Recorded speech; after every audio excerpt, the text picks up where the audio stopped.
Un enfant de 13 ans à 14 ans salue le convoi en élevant à deux mains un fusil plus grand que lui.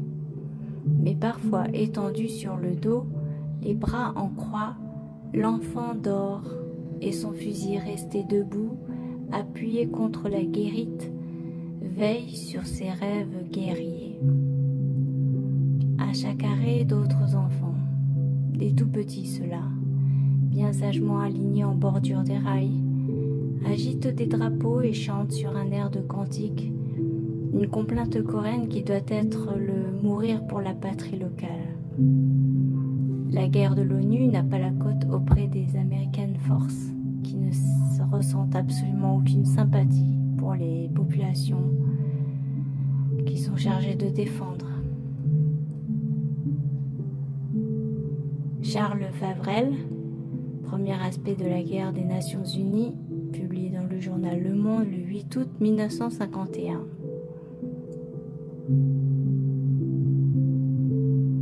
La guerre de Corée devient un thème prédominant de la construction de la paix dans le monde.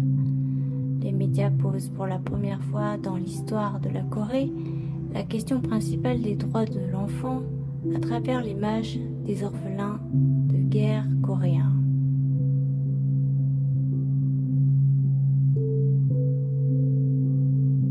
Les études sur la guerre de Corée offrent aujourd'hui un vaste champ de lecture possible. Les statistiques du bilan humain de la guerre de Corée peuvent constituer une première lecture tangible. Le conflit coréen débute à l'aube du 25 juin 1950 et se termine avec la signature d'une trêve conclue entre les gouvernements nord- et sud-coréens le 27 juillet 1953. En 3 ans, 6 millions de morts sera dénombré en Corée, soldats et civils confondus. Depuis, on perçoit la division de la Corée au 38e parallèle comme un des facteurs d'instabilité politique dans cette région de l'Asie. Ces statistiques rappellent sans équivoque le bilan de la Seconde Guerre mondiale, dont les effets désastreux furent particulièrement observés chez les plus jeunes enfants. Deux autres aspects font encore un peu plus ressortir l'aspect menaçant de ce statu quo. Grâce à la télévision, on suit les événements de la guerre de Corée au jour le jour. Bombardements au napalm des villes, des villages incendiés, des colonnes de réfugiés. Les cadavres coréens s'entassent, laissant des enfants sans aucune protection. Certains d'entre eux sont armés et prêts à servir de petits soldats de plomb. Toutes ces images rappellent amèrement que ce qui se produit en Corée s'est déjà produit en Europe et peut encore dégénérer en Troisième Guerre mondiale. Le deuxième aspect s'appuie sur les propagandes pacifistes qui sont diffusées dans les cinémas de quartier contre l'intervention américaine. Cette vision contraste aujourd'hui avec les données actuelles de l'adoption internationale qui fait apparaître un paradoxe. Il faut réexaminer attentivement les choses pour expliquer la raison pour laquelle l'adoption internationale d'enfants coréens démarre seulement après la fin de la guerre et ne s'arrêtera plus de s'intensifier jusqu'en 1985. Si on remonte un peu l'histoire des guerres modernes en Europe, on observe alors une mutation de la protection civile. Après la Première Guerre mondiale, des associations de protection de l'enfance décident de former un réseau international pour sauver les enfants des terribles effets de la guerre. Le résultat apparaît lorsque, en 1923, l'Union internationale de secours aux enfants, aidée de la Croix-Rouge internationale, promulgue les tout premiers droits de l'enfant. Jusqu'à la veille de la Seconde Guerre mondiale, ces deux organismes vont se concentrer sur un programme appelé « Zone de sécurité ». Pour anticiper les effets de dispersion des familles en temps de guerre, la Croix-Rouge internationale et l'Union pour sauver les enfants développent le concept de zone de sécurité.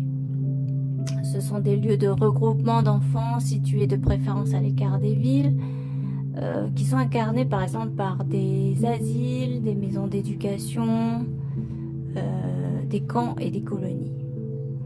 La grande innovation tient du fait que les États doivent coopérer dès le temps de paix dans la mise en place de ces maisons permutables en orphelinat. La crédibilité de ce système de protection civile repose sur l'idée que les enfants qui seront placés dans ces centres au moment où la guerre éclatera seront assurés d'être protégés des bombardements grâce au symbole de neutralité de la Croix-Rouge. Quelques limites sont pourtant observables. Le cas de l'Allemagne nazie montre clairement une première limite du système de protection civile en cas de guerre, puisque les centres de regroupement pour les enfants se sont transformés sous le régime d'Hitler en zones de déportation pour des milliers d'enfants juifs. Le détournement des zones de sécurité est également observable à l'intérieur de territoires ultranationalistes comme l'Espagne franquiste. Après la guerre civile, les enfants espagnols, dont les parents républicains avaient disparu ou avaient été emprisonnés, se sont retrouvés dans des foyers de l'assistance publique ou encore adoptés dans des familles ultranationalistes. À côté de ces deux limites, le concept de zone de sécurité pose un autre problème pour la protection, notamment des enfants apatrides. Après 1945, les autorités cherchent, comme au Japon, à identifier les enfants qu'on dit vagabonds. C'est dans ce cadre d'urgence que la Croix-Rouge internationale met en place un système d'identification des familles qui sera appliqué en Europe après les années 50. La question qui se pose est donc de savoir si ce système d'identification a favorisé ou non la recomposition des familles coréennes après la guerre de Corée. Pour cela, il faut regarder de plus près le rôle des orphelinats coréens. Mais d'abord, connaître les conditions de l'enfance coréenne avant que n'éclate la guerre de Corée. Ce point est important car pendant la première partie du XXe siècle, il faut savoir que la Corée subit les effets de deux guerres étrangères. La première éclate entre les Japonais et les Chinois en 1894-1895 et la deuxième survient en 1904-1905 entre les Russes et les Japonais.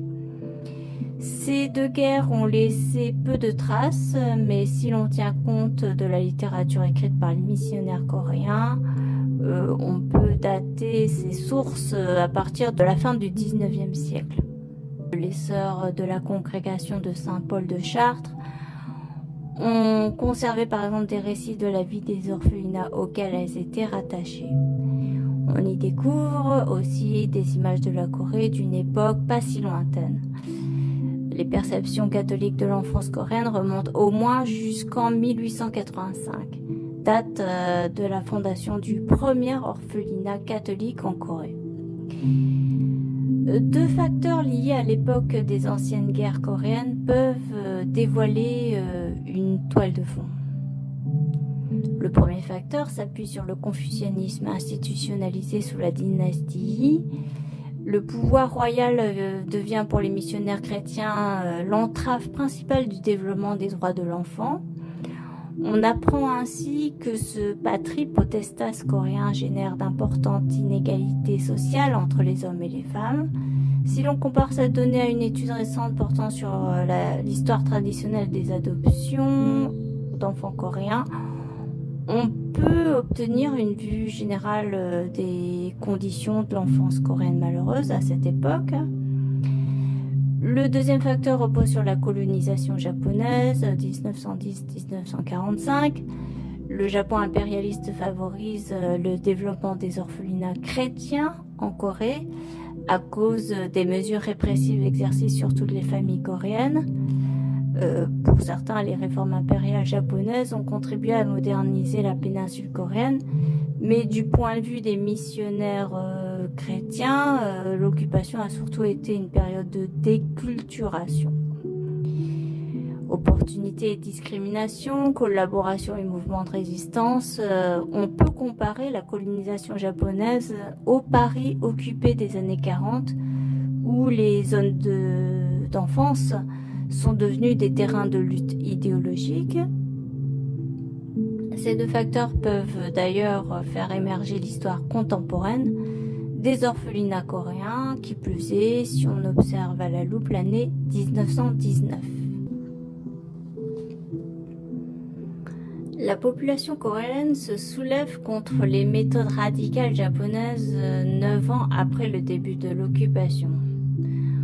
On peut donc se demander dans un premier temps comment se sont rapprochés en 1919 les droits internationaux de l'enfant et l'indépendance coréenne.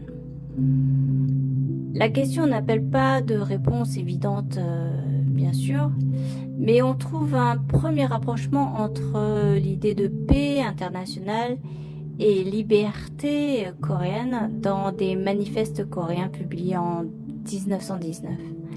Les titres présentent la colonisation japonaise comme une atteinte aux libertés individuelles, l'indépendance de la Corée et la paix, la question coréenne et la politique mondiale japonaise, quelle est la valeur des promesses japonaises, ou bien encore délégation coréenne, conférence de Paris.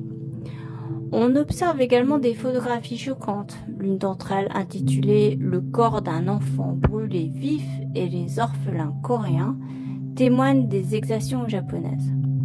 Cette image associe particulièrement le sort de la Corée au thème des martyrs chrétiens.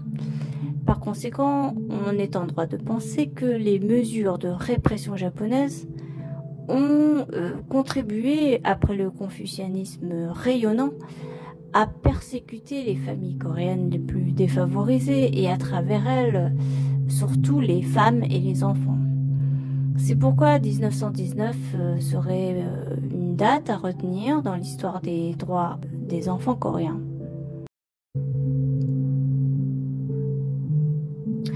Avec la guerre de Corée, on a un chantier impressionnant à fouiller car on perd complètement de vue d'un côté les zones de sécurité élaborées en Europe et de l'autre l'identité coréenne.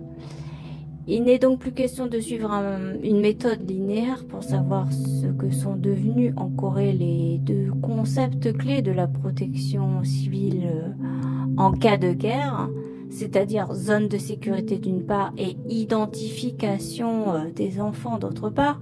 On peut donc partir d'un autre raisonnement en examinant notamment un phénomène plus visible. Le réseau international des adoptés coréens d'outre-mer rend en effet visible certains passés coréens et c'est peut-être une bonne piste de recherche. L'Internet est devenu un outil de médiation entre tous les adoptés coréens d'outre-mer où on pourra observer ce qui rattache les présents d'adoptés au passé coréen. Par ailleurs, depuis les années 1980, le gouvernement sud-coréen facilite la reconstitution des familles dispersées par la guerre en aidant notamment les associations d'adoptés. Les adoptés coréens d'outre-mer usent par conséquent de multiples formes d'expression pour exposer leur mal-être intérieur. Jung expose sa quête du vide sous forme de bande dessinée. Émilie Feydeau préfère écrire un roman autobiographique et des poèmes. Toutes ces questions prennent néanmoins leur source au même endroit, dans cette parenthèse du vide qui retient aujourd'hui environ 200 000 passés coréens troubles.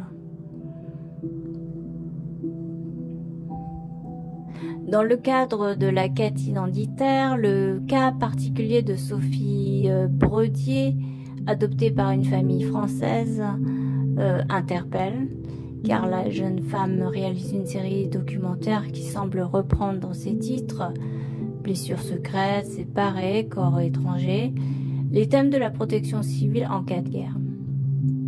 Dans la séquence où elle retourne visiter son orphelinat en Corée, la réalisatrice comprend qu'un certain nombre de dossiers d'enfants ont été falsifiés. Était-ce pour délester les enfants d'un passé coréen trop lourd? L'histoire moderne des orphelinats coréens rappelle ici qu'il s'est finalement écoulé 35 ans de dictature en Corée du Sud avant de voir émerger pour la première fois dans les années 80 une toute jeune démocratie. Les orphelinats coréens se sont-ils trouvés mêlés à un moment de déclinaison du droit international? Une question critique qui éclaire plus en avant une branche spécifique du réseau international des Coréens adoptés d'outre-mer.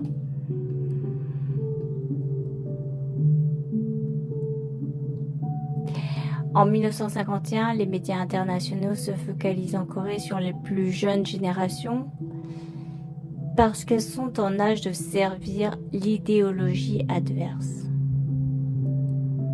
Ce qui est alors projeté sur tous les écrans est une réplique réussie de l'année 1919, c'est-à-dire une fusion parfaite entre liberté coréenne et droit international des enfants dans un climat de guerre véritablement tranchant.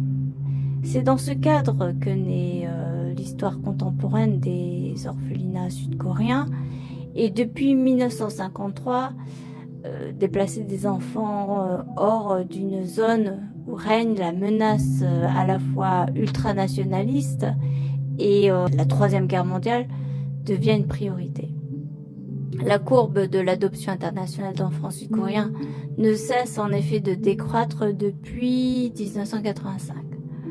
On aurait tendance à penser que le temps de paix est revenu enfin sur ce petit territoire, si convoité des grands voisins, mais ce n'est malheureusement pas sans voir apparaître encore quelques nuages à l'horizon 2025. Cette fois-ci pour des raisons de sécurité nucléaire,